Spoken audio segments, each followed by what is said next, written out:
여러분들, 우리 모두의 마음 가운데 우리 활빈교회가 정말 좋은 교회, 건강한 교회가 되기를 바라는 그런 열망들이 다 있을 것입니다. 오늘 우리가 읽은 사도행전 2장 말씀에 보면 참 아름다운 교회의 모습이 기록이 되어 있습니다.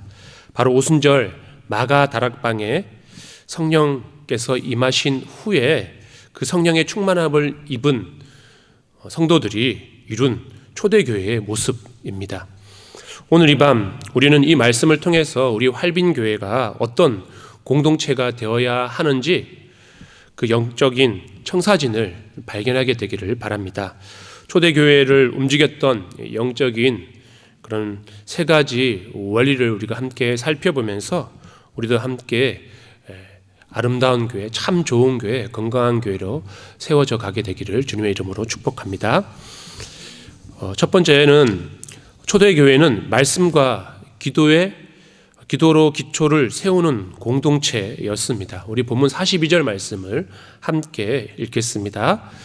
그들이 사도의 가르침을 받아 서로 교제하고 떡을 떼며 오로지 기도하기를 힘쓰니라.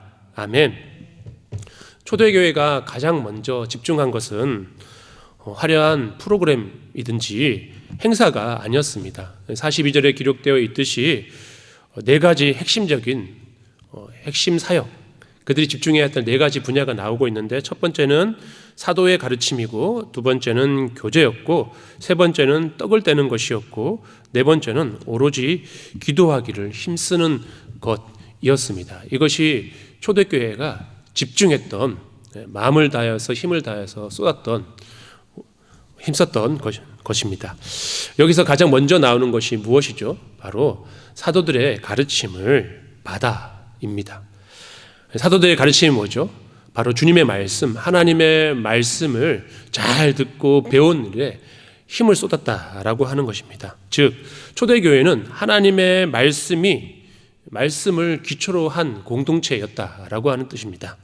성령 충만한 공동체의 첫 번째 특징은 어떤 감정적인 흥분이나 어떤 잘 짜여져 있는 프로그램이 아니라 철저하게 기록된 하나님 말씀 위에 바로 서는 것이었습니다.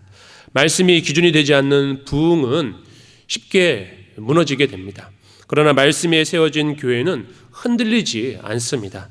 그리고 그들은 무엇을 했죠? 말씀 위에 굳게 서고 기초를 다지고 난 다음에 그들이 힘썼던 것은 바로 오로지 기도하기를 힘썼습니다. 여기서 힘쓰다라고 하는 이 단어의 원어적 의미는 계속해서 매달리라, 끈질기게 고수하다라고 하는 뜻을 가지고 있습니다. 그냥 시간이 남아서 기도를 한 것이 아니라 목숨을 걸고 삶의 최우선순위로 삼아서 기도에 힘쓰고 매달렸다라고 하는 뜻입니다. 초대교회의 능력이 어디서 나왔습니까? 바로 말씀과 기도에서 나왔습니다. 말씀이 없으면 제 멋대로 살아갑니다. 기도가 멈추면 영적인 공급이 끊어지게 됩니다. 말씀과 멀어지면 우리가 나아가야 할 바른 방향을 잃어버리고 방황하게 됩니다. 기도가 멈추면 교회는 힘을 잃어버리게 됩니다. 그리고 그 모임이 말씀과 기도가 없는 모임은 그저 인간적인 모임밖에 되지 않습니다. 오늘 이 밤 초대교회 성도들처럼 말씀의 기초를 튼튼히 다지며 오로지 기도하기를 힘쓰는 우리 활빈교회가 되기를 소망하며 이를 위하여 힘껏 기도하는 밤이 되었으면 좋겠습니다. 제가 우리 활빈교회 청빙 되었다는 소식을 가지고 여러 가지로 기도를 했습니다. 그 중에 몇 가지 소망 가운데 우리 활빈교회가 이런 교회가 되었으면, 제가 이 활빈교회가 이런 교회가 되기를 바라는 마음으로 기도하고 애써야 되겠다라고 하는 것이 두 가지가 있었는데, 그 한 가지는 요즘에 우리가 함께 기도하고 있는 기도발전서, 우리 활빈교회가 기도로 쓰임받는 이 어두운 세대 가운데 기도로서 빛을 드러낼 수 있는 그런 교회가 되었으면 좋겠다라고 하는 것과, 또 한 가지, 두 번째는 뭐였냐면, 이것은 제가 잘 말하지 않는데, 그러니까 이것은 이제 저의 입장에서 그런데 여러분들한테는 조금 이렇게 세속적으로 들릴지 모르겠지만, 우리 할빈교회가 말씀의 맛집이 되었으면 좋겠다라고 하는 그런 소망이 있었어요. 여러분들 경제적으로 어렵고 요즘에 자영업자들이 많이 힘들잖아요. 그래서 식당들이 뭐 1년이 못 되어서 문을 닫는 곳이 엄청 많아요. 그런데 맛집을 가보셨습니까? 맛집을 가보면 저기 산구석에 있는데도 불구하고 줄을 서가지고 많은 사람들이 몰려들어요. 그래서 우리 활빈교회가 단순히 제가 이렇게 말씀을 잘 선포하는 것뿐만 아니라 물론 제가 열심히 준비하고 묵상하고 하나님의 말씀을 잘 전하고 성령 충만하는 것도 중요하겠지만 우리 활빈교회에 오면 예배를 통하여서 또 여러 가지 모임과 교육과 이런 것들을 통하여서 하나님의 말씀이 풍성하게 선포되어지고 그 말씀이 우리 가운데 임하게 되는 그런 말씀의 맛집이 되었으면 좋겠다라고 하는 그런 소망을 가지게 되었습니다.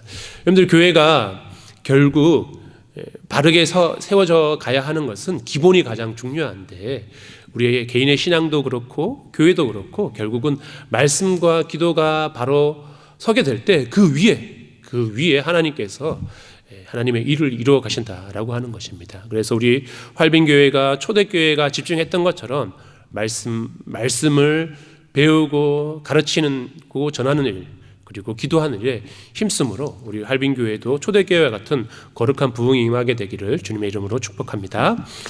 두 번째, 초대교회는 사랑의 나눔과 기쁨이 넘치는 공동체였습니다.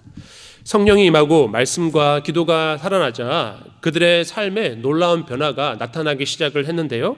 우리 본문 44절과 45절 말씀을 함께 읽겠습니다. 믿는 사람이 다 함께 있어 모든 물건을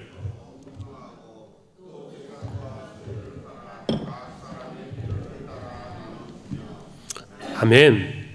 이거 너무 놀라운 장면이죠. 자신의 소유를 아끼지 않고 자신에게 가지고 있는 소유를 기꺼이 공동체를 위하여서 복음을 전하는 것을 위하여서 가난한 이웃들을 위하여서 나누어 주었다라고 하는 것입니다. 제가 예전에 몇 번 말씀드린 적이 있었는데 이들이 이렇게 자신의 것을 기꺼이 나눌 수 있었던 것은 먼저 성령 충만했기 때문에 성령의 감동을 통하여서 그렇게 할 수 있었고 또 한 가지는 무엇이었냐면 하나님 나라를 바라보았기 때문입니다. 그들이 이 땅에서의 삶이 모두가 아니라 이 땅의 삶은 끝나게 되지만 결국 자기 자신은 하나님 나라 천국 백성임을 알고 있기 때문에 곧 오실 주님을 기다리는 삶의 모습이 내 것을 채워가는 것이 그리스도인의 삶이 아니라 내 것을 기꺼이 나누고 하나님께서 통치하시는 그 하나님의 나라를 이루어가는 것이 그리스도인의 본분임을 알았기 때문에 다시 오실 주님 앞에 부끄러움 없이 서기 위하여서 기꺼이 자신의 것을 나누었습니다. 실제로 이 시대 사람들은 예수님께서 곧 오실 줄 알았어요. 아직까지 안 오셨죠. 아직까지 안 오셨지만 이때만 해도 예수님께서 한 세대가 지나기 전에 곧 오신다고 하셨기 때문에 곧 오실 줄 알고 그 오실 주님을 맞이하기 위해서 기꺼이 자신의 것을 나누었습니다. 억지로 의무로 한 것이 아니라 성령께서 그들의 마음을 터치하시자 그들이 즐거움과 기쁨으로 자원하는 마음으로 사랑의 기적을 일으켰던 것입니다. 인간의 저성은 끊임없이 움켜쥐라고 하죠. 더 많이 가지라고 합니다. 더 가져야지만 안전하고 더 풍요롭고 더 행복하게 살아갈 수 있다라고 유혹을 합니다. 하지만 성령께서 우리에게 임하시면 우리 예전에 특성도 했지만 우리 예전에 이런 찬양 많이 불렀죠.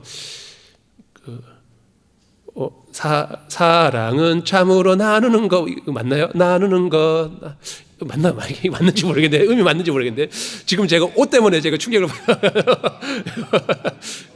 하여튼 이렇게 더 가지지 않는 것 이렇게 하는 것처럼 그들 마음 가운데 더 채워나가는 것이 아니라 나누는 것이 곧 하늘에 보물을 쌓는 것임을 깨닫게 되었던 것입니다. 내 옆에 있는 영혼의 아픔과 필요가 보이기 시작한 것이죠.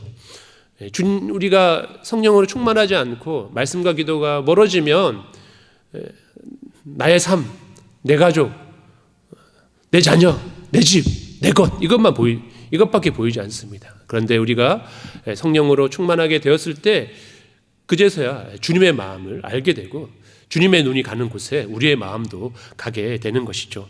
이것이 바로 진정한 코이노니아 교제였습니다. 그들이 모이기를 힘쓰고 떡을 떼고 나누고 하는 이 모든 것 이 모든 것이 기쁨으로 자발적으로 성령 하나님에 의해서 이루어지게 된 것이죠.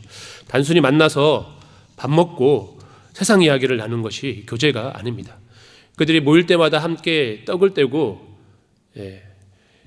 기도하기를 힘쓴 것은 먼저 먹는 것은 무엇이냐면 나눔이었다라고 해요. 사랑의 교제가 그것 가운데 있었다라고 하는 것입니다. 실질적으로 그 당시 교회 사람들은 물론 풍성한 사람들도 있었겠지만 제대로 식사를 하지 못하는 많은 지체들이 있었습니다.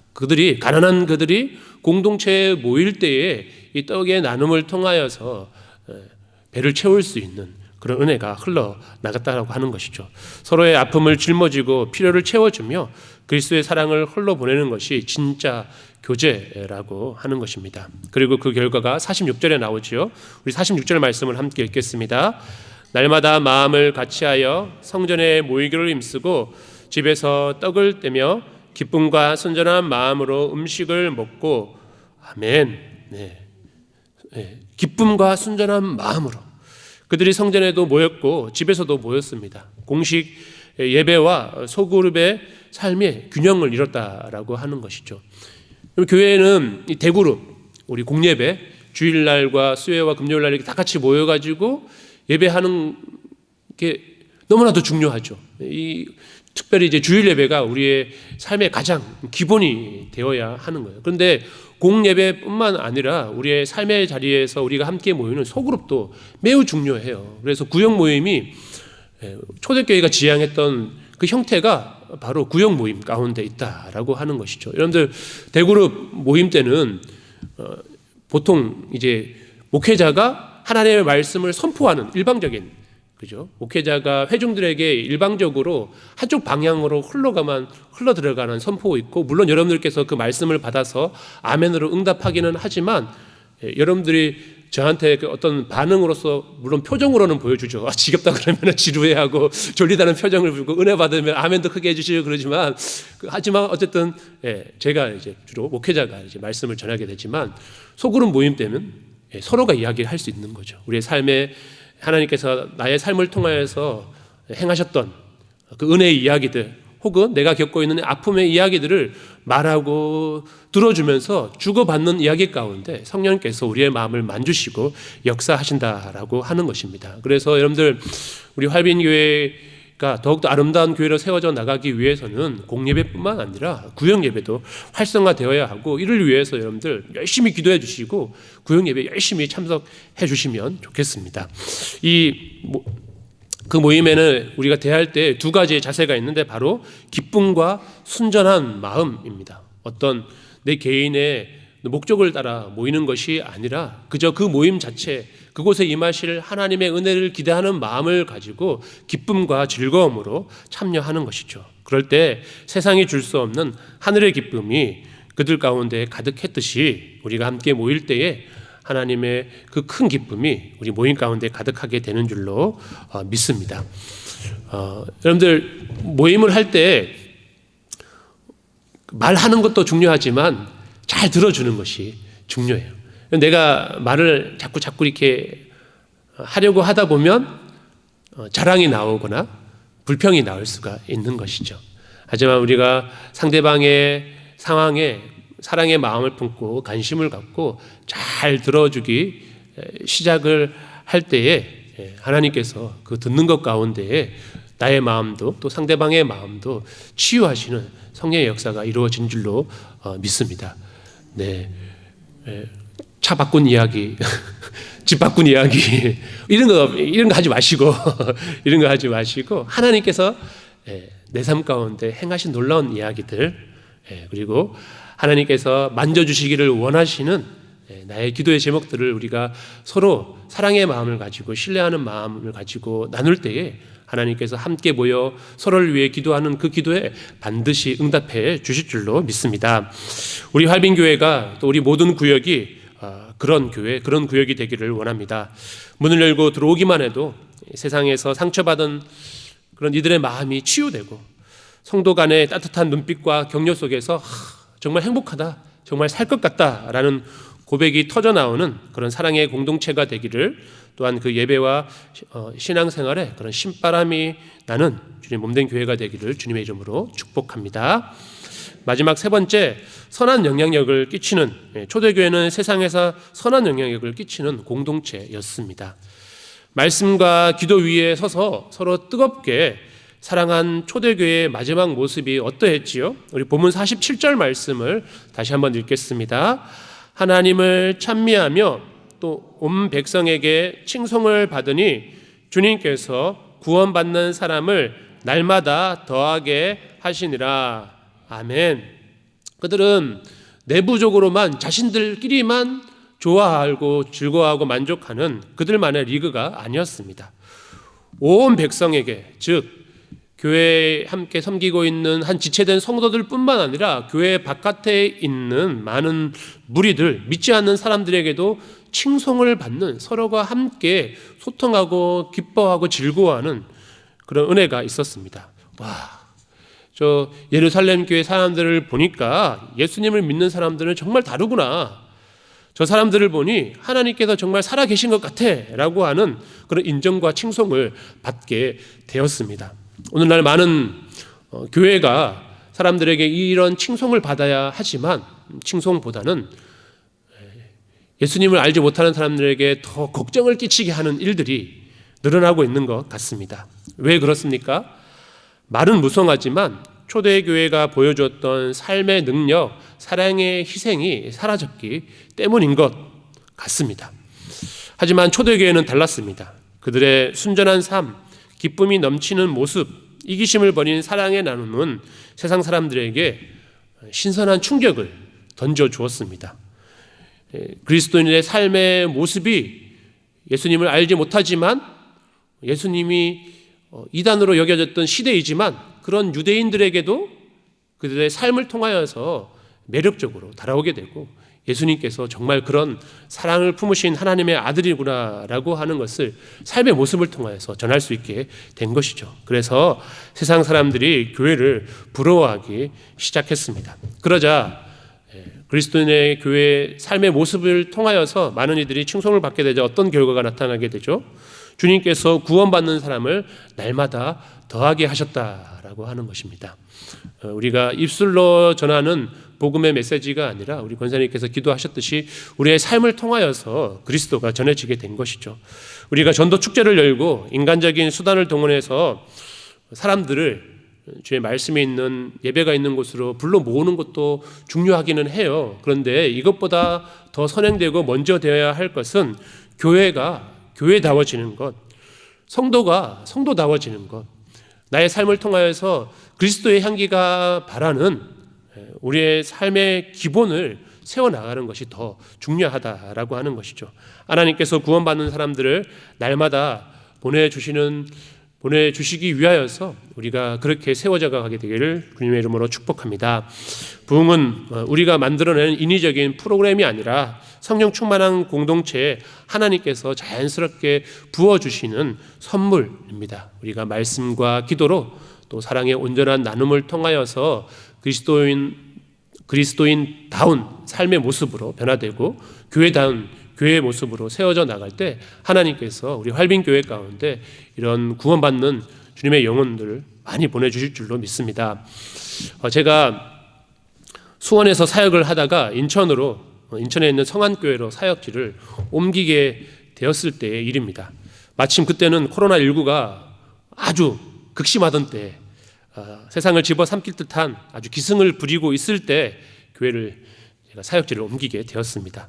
교회는 한국 교회 대부분 다 모든 교회들이 잔뜩 움츠려 있었습니다. 제가 교회에 갔을 때만 해도 공예배에 아직까지 성도들을 공개적으로 오라고 하지 못할 때였고 온라인을 통해서 실시간으로 예배를 송출하고 있을 때였습니다. 사회는 경제적으로 말할 수 없는 큰 타격을 입고 있었습니다. 특별히 소상공인들이 너무 큰 어려움을 겪고 있었습니다. 새로 부임한 사역지 역시 상황이 녹록하지가 못했습니다. 모두가 힘들다, 어렵다라며 각자 자신의 삶을 어떻게든 버텨내면서 지켜내기 위해서 안간힘을 쓰고 있었습니다. 그런데 바로 그 감당하기 힘든 위기 속에서 당시 담임 목사님과 성도들의 마음에 성령님께서 귀한 깨달음을 주셨는데 그것은 무엇이었냐면 우리 교회도 힘들지만 교회 울타리 밖의 지역 주민들은 지금 우리 교회보다 몇 배 더 힘들고 어려운 고통 속에 있을 것이다 라고 하는 마음을 주셨습니다. 이런 예수님의 마음이 부어지게 되자 교회가 가만히 있을 수 없었습니다. 우리 목사님께서 성도들과 함께 십시일반으로 마음을 모아 함께 헌금, 구제 헌금을 위해서 헌금을 하기로 선포하였습니다. 그렇게 마련된 기금을 가지고 그 지역에 있는 선악동의 상가 번영회라고 하는 곳이 있습니다. 목자골목에 상가 번영회를 찾아갔습니다. 그리고 교회 주변의 모든 그곳에 있는 소상공인들에게 따뜻한 손길과 함께 위로의 금을 전달했습니다. 사실 그 돈이 그분들의 무너진 그 가게 사정을 온전히 채워줄 수 있는 정도의 금액은 전혀 아니었습니다. 하지만 우리는 그저 한 가지 마음, 이 작은 사랑이 예수님의 위로와 힘이 되어서 저들 가운데 소망으로 다가갔으면 좋겠다라고 하는 마음을 가지고 우리가 그들에게 마음을 전하고 전달했습니다. 그리고 한참 이제 시간이 흐르고 코로나의 기세도 꺾이고 평범한 일상이 찾아왔을 때 저는 지역의 한 미자립 교회를 격려차 방문하게 되었는데 상가 2층에 있는 미자립 교회인데 막상 이제 가보니까 문은 잠겨 있고 목사님이 계시지 않고 전화도 안 받으시는 거예요. 그래서 상황을 좀 알고 싶어가지고 1층에 한 식당이 있었는데 이 식당에 가면 이 교회의 상황과 목사님에 대해서 알고 있지 않을까 싶어서 찾아가서 사장님께 조심스럽게 물었습니다. 사장님 실례하지만 혹시 2층에 있는 교회 목사님 요즘 어떻게 지내고 계시죠? 라고 이렇게 물어보니까 그 사장님이 조금 이렇게 어이없다는 표정으로 네가 뭔데요? 갑자기 와가지고 교회를 묻냐는 식으로 저를 막 훑어보시더니 어디서 오셨는데 교회를 묻느냐라고 이렇게 하는 거예요. 되게 뭐랄까 견제하고 약간 귀찮아하고 싫어하는 그런 표정이었는데 저는 그냥 이렇게 좀 싫어하지만 그럼에도 불구하고 예, 저는 여기 근처 건너편 길 건너편에 있는 성안교회에서 왔습니다. 뭐 이렇게 왔습니다 하니까 갑자기 사장님 표정이 확 바뀌는 거예요. 예, 사장님 눈빛이 막 저를 경계하고 싫어하는 눈빛에서 갑자기 얼굴이 너무나도 환해지면서 미소를 지으면서 제 손을 덥석 잡으시면서 이렇게 이야기를 해주었습니다. 아니 그 성안교회에서 오셨어요? 아이고 너무 반갑습니다. 안 그래도 제가 성안교회 분 만나면 꼭 말씀을 말하고 싶은 것이 있었는데 코로나 때 다들 모른 척할 때 성안교회가 우리 상인들에게 베풀어준 그 사랑 때문에 우리가 얼마나 큰 위로를 얻었는지 모릅니다 라고 하면서 교회가 그때 참 좋은 일을 했다라고 하면서 고맙다고 저에게 이야기를 전해 주었습니다. 얼마나 뿌듯했는지 몰라요. 우리 자꾸 예전 교회 얘기해서 죄송해요. 참 내가 속한 교회가 참 자랑스럽다라고 그렇게 생각을 했습니다. 그리고 사장님은 제 손을 잡고 연신 감사의 눈물을 글썽거리고 저는 그 식당을 걸어 나오면서 온 몸에 이렇게 전율이 흐르게 되었습니다. 요즘 세상 사람들이 교회를 향한 지탄이 많지만 우리가 교회단 참된 교회의 모습으로 살아가고 마땅히 행해야 할 것을 행할 때 결국 하나님의 사랑이 우리를 통해 드러남으로 인하여서 세상은 감동하고 굴복할 수밖에 없는 것이죠. 사랑하는 성도 여러분, 오늘 본문 47절에 초대교회가 온 백성에게 칭송을 받으니 주님께 구원받는 사람을 날마다 더하게 하셨다라고 했습니다.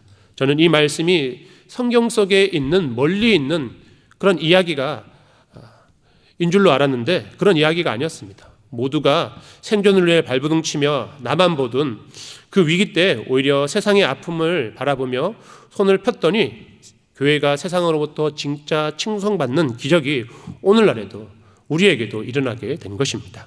우리가 이 사랑을 회복할 때 세상은 교회를 향해 마음의 문을 열 줄로 믿습니다. 우리 할빈교회가 바로 그런 교회가 되기를 간절히 소망합니다. 그리스도의 빛을 비치는 교회, 그리스도의 사랑을 나누는 교회, 향기를 바라는 우리가 교회가 되어서 죽어가는 많은 영혼들을 살리며 주님 앞에 부끄러움 없이 설 수 있는 저와 우리 모두가 되기를 주님의 이름으로 축복합니다. 오늘 우리가 바라보는 초대의 교회의 모습은 먼 과거의 전설 같은 이야기가 아닙니다. 오늘 성령을 모시고 살아가는 우리 교회가 바로 나의 가정이 회복해야 할 실제적인 모습입니다. 우리가 어떻게 이 세상을 이기고 하나님께서 기뻐하시는 공동체를 이룰 수 있을까요? 다시 처음으로 돌아가야 합니다. 사도의 가르침인 말씀을 붙잡아야 합니다. 그리고 무엇보다 오로지 기도하기를 힘써야 하는 겁니다. 기도의 불을 붙여야 합니다. 오늘 이 밤 주님께서 우리에게 이 기도의 자리를 허락하신 이유가 바로 여기에 있는 것이죠. 메마른 우리의 심령에 초대교회에 부어주셨던 그 성령의 단비를 부어주시기를 함께 기도합시다. 우리 안에 이기심이 떠나가고 기쁨과 순전한 마음이 회복되기를 구합시다. 그리하여 우리 활빈교회를 통해 이 지역사회에 구원받는 백성이 날마다 더해지게 되는 구원의 방주가 되기를 간절히 소망합니다.